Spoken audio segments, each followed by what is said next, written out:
हम जो छोटे छोटे से रुई के गोले यानी कि ब्रॉयलर चिक्स लाए थे, तो अब ये हो गए हैं पूरे 2 kg के, और वो भी सिर्फ 45 डेज के अंदर।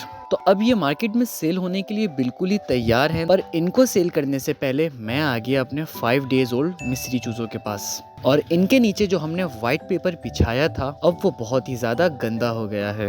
तो इसीलिए सबसे पहले आज मैंने इसको चेंज करना है। पर व्हाइट पेपर चेंज करने से पहले मैं इनको फीड डाल दूंगा, ताकि ये व्हाइट पेपर चेंज करते हुए मुझे बिल्कुल भी तंग ना करें। और जब मैं पेपर को रोल कर रहा था, तो उस टाइम ये सारे के सारे चूजे एक तरफ जमा हो गए, क्योंकि इन्होंने अपनी जिंदगी में कभी भी जमीन नहीं देखी और अभी फर्स्ट टाइम जमीन देखकर ये जमीन से डर रहे हैं। इसी वजह से ये रूम के एक कोने में सारे जमा हो गए और बाकी का सारा रूम बिल्कुल ही खाली हुआ है।